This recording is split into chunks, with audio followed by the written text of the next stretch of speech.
Саламатсыңар кымбаттуу балдар. Бүгүнкү кыргыз тил сабагыбызда кыргыз лексикасынын байуу жолдору деген темада түшүнүк алабыз. Теманы баштаардан мурда дегенде лексика деген сөз менен таанышып алалык. Менимче силер муну билет болушуңар керек. 6-класста эле лексика деген термин жөнүндө түшүнүк алганбыз. Лексика тилдеги баардык сөздөрдүн жыйындысын билдирет. Кыргыз лексикасы деген сөз демек кыргыз тилиндеги баардык сөздөрдүн жыйындысы деп түшүнсөк болот экен. Эми тил өзү тил чокмуштуулардын аныктамасы боюнча коомдук кубулуш. Тил дайыма коомго жараша өнүгүп өзгөрүп турат. Тилде дайыма жаңы сөздөр пайда болуп, ошол эле учурда кайра кээ бир сөздөр эскирип колдонуудан чыгып калат. Biz ошо күндө эртең мененден тургандан кечке чейин колдонуп жүргөн лексикабыз, сөздөрүбүз кандай жолдор менен байый тургандыгына мына бүгүн көңүл бурсак болот. Анда эмесе кыргыз лексикасынын байуу жолдору же булактары эки булактан турат. Биринчиси кыргыз тилинин лексикасынын байышынын ички булактары, кыргыз лексикасынын байышынын тышкы булактары. Ички булактары деп ошол өзүбүздүн төл сөздөрдүн негизинде эле байышын бул ички булак деп айтабыз. Анын биринчиси морфологиялык жол аркылуу байышы, экинчиси синтаксистик жол аркылуу байышы, үчүнчүсү семантикалык жол аркылуу байышы, төртүнчүсү башка тилдерден сөзмө сөз которуу аркылуу, ал эми бешинчиден диалектикалык байлыктарды туура пайдалануу аркылуу байыйт. Ал эми тышкы булактар болгондо, тышкы булактар орус тилинен кирген же орус тили аркылуу башка тилдерден кирген сөздөр аркылуу байышы. Орус тилинен кирген сөздөрдү биз эки түр менен алабыз. Биринчиси Октябрь революциясына чейин кирген сөздөр, экинчиси Октябрь революциясынан кийин кирген сөздөр болуп бөлүнөт. Андан кийин Иран фарс тилинен кабыл алынган сөздөр аркылуу байышы, андан монгол тилинен кабыл алынган сөздөр аркылуу, ал эми төртүнчү болсо араб тилинен кабыл алынган сөздөр аркылуу байышы. Мына ошентип эки булакка, ички жана тышкы булактарга бөлөткөнбүз. Эми ички булактарга кененирээк токтолуп кетсек, морфологиялык жол аркылуу байышы дегенде, морфологиялык жол сөз жасоонун морфологиялык жолу дегенибизде уңгу сөздөргө сөз жасоочу мүчөлөрдүн жалганышы менен жаңы сөздөрдүн пайда болушун биз сөз жасоонун морфологиялык жолу дейбиз. Булар дагы өз ара бөлүнөт, ошол сөз жасоочу мүчөлөр. Атооштон атоош жасоочу мүчөлөр, этиштен атоош жасоочу мүчөлөр, этиштен этиш, анан этиштен атоош жасоочу мүчөлөр болуп өз ара төрткө бөлүнөт экен. Эми атооштон атоош жасоочу мүчөлөргө, мисал үчүн окуучу деген сөзгө чу мүчөсүн уласак, окуучу деген жаңы сөз пайда болду. Ал эми илим деген сөзгө поз мүчөсүн уласак, илим поз. Баш деген сөзгө чы мүчөсүн уласак, башчы. Ошентип бул жерде сөз жасоочу мүчөлөрдүн негизинде жаңы сөздөр пайда болду. Мына ошентип бул сөз жасоонун морфологиялык жолу болду. Ички булактын байышына өбөлгө болду. Андан кийинкилер атооштон этиш жасоочу мүчөлөр. Мисал үчүн ой деген сөзгө уңгуга лон деген мүчөлү алсак, лан өзү баштапкысы ойлон. Балта деген этиш сөзгө ла мүчөсүн уласак, балтала болуп жаңы сөз жасалып атат. Ал эми этиштен этиш жасоочу мүчөлөр болсо, мисал үчүн сыз деген этиш сөзгө гыч мүчөсүн уласак, сызгыч деген жаңы атоочу сөз пайда болду, зат атооч. Бас деген этишке ма мүчөсүн уласак, басма деген зат пайда болду. Ал эми жаз деген этишке у мүчөсүн уласак, жазуу деген заттык маанидеги сөз келип чыкты. Ошентип бул этиштен атоош жасоочу мүчөлөрдүн жардамы менен жаңы сөздөрдүн жасалганын байкадык. Ал эми этиштен этиш жасоочу мүчөлөргө, мисалы, сыз деген этишке гыч мүчөсүн уласак, сызгыч. Ошентип этиштен атооч пайда болду. Бас деген этишке ма мүчөсүн жалгасак, басма деген атооч сөз пайда болду. Ал эми жаз деген этишке у мүчөсүн уласак, жазуу деген атооштук маанидеги сөз пайда болду. Ал эми төртүнчү, этиштен этиш жасоочу мүчөлөр. көрүн үн мүчөсүн алсак көрүн, кара деген этишке т мүчөсүн алсак карат деген сыяктуу этиштер пайда болот экен. Ошентип сөз жасоонун морфологиялык жолунда мына ушундай сөз жасоочу мүчөлөрдүн негизинде жаңы сөздөр пайда болот экен. Ал эми экинчиси синтаксистик жолунда. Синтаксистик жол дегенибиз сөзгө сөз жалгануу менен жаңы маанидеги сөз келип чыкса, аны сөз жасоонун синтаксистик жолу дейбиз. Мисал үчүн басма деген сөзгө сөздү жалгасак, басма сөз, окуу жайы, бала бакча, дене тарбия, темир жол, колкап жана башка ушул сыяктуу сөздөр. Ал эми үчүнчү жолу семантикалык жол менен десек, семантикалык жол болгондо түпкү маанинин негизинде кайра сөздөрдүн пайда болушу семантикалык жол деп аталат. Мисалы, тамыр деген сөздү алып кара турган болсок, тамыр деген сөздүн биринчи мааниси бул өсүмдүктүн тамыры, алдыңкы бөлүгү. Ал эми кийинчерээк тамыр деген сөздү математика илиминде тамырдан чыгаруу деп колдонуп жүрүшөт.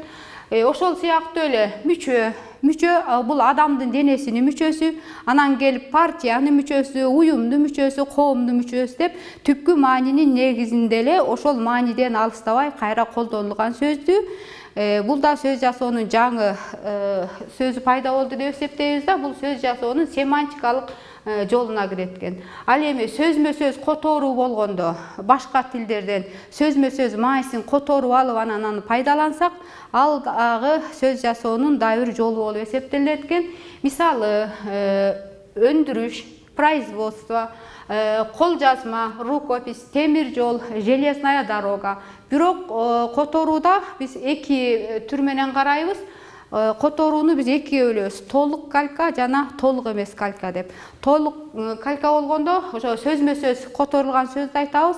Ал эми толук эмес түрү болгондо бирөө которулуп, бирөө которулбай калган учурлары. Мисал үчүн Илимдер академиясы. Илимдер деген сөз кыргызча болгону менен академия которулбай калган. Улуттук банк дегенде да улуттук кыргызча, банк которулбаган түрүндө алабыз.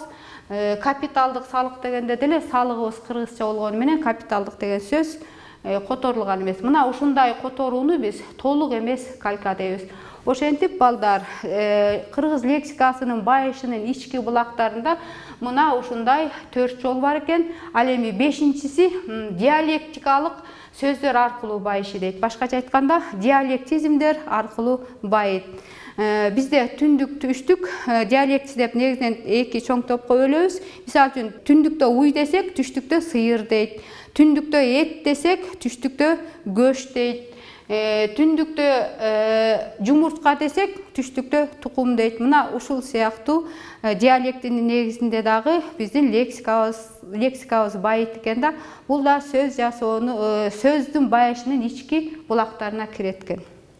Ал эми сөз жасоонун кыргыз лексикасынын байышынын сырткы булактарына орус тилинен кабыл алынган сөздөр. Орус тилинен кабыл алынган сөздөрдү башында эскертип кеттим. Бул эки жол аркылуу деп. Биринчи революцияга чейин кирген сөздөр.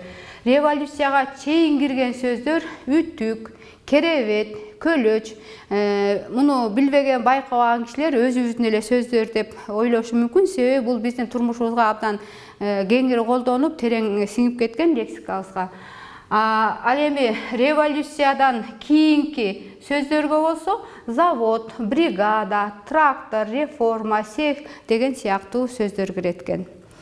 Андан кийин тышкы булактарына араб тилинен кабыл алынган сөздөр дагы.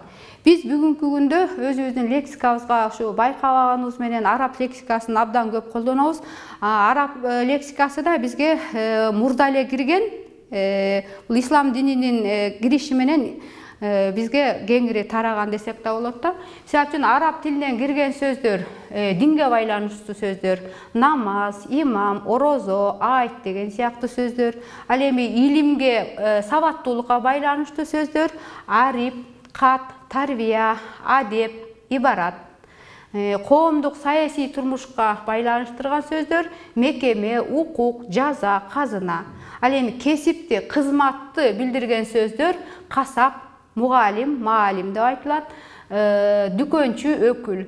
Мына бул сөздөрдү биз өзүбүздүкү деп эле ойлоп жүргөнбүз, кээ бирөөбүз көрсө бул дагы ошо араб тилинен кирген сөздөр экен. Ал эми ар түрдүү заттын атын билдирүүчү сөздөргө атыр, мата, тумар, мунара деген сыяктуу сөздөр, ал эми абстрактуу түшүнүктөрдү билдирген сөздөр бакыт, максат, дөөлөт, тагдыр деген сөздөр дагы ошол араб тилинен кирген сөздөр болот экен.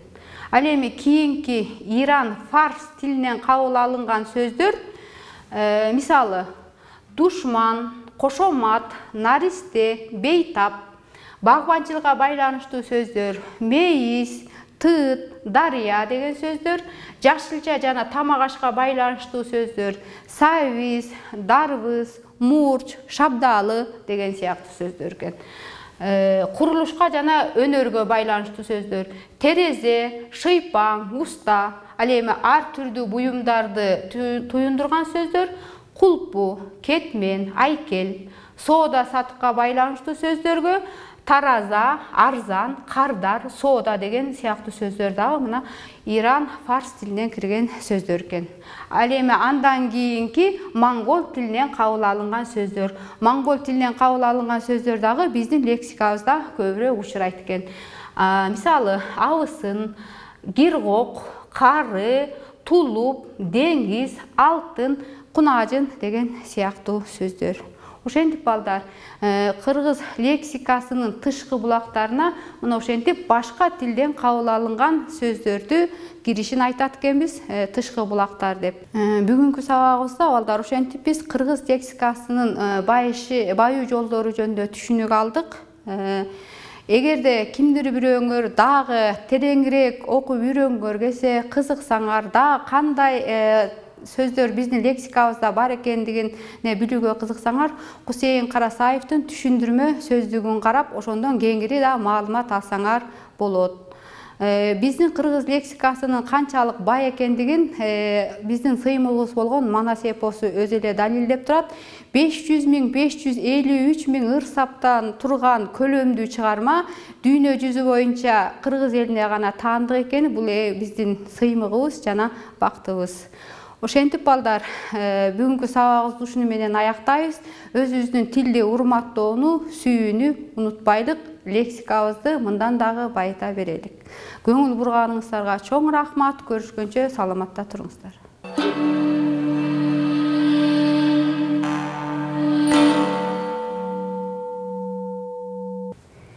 Билим жолу татаал жана ыйык жол, билинбеген баш аягы чексиздик, өмүр көчүн улай берет ушул из, бирин тосуп, бирин кайра кетирип.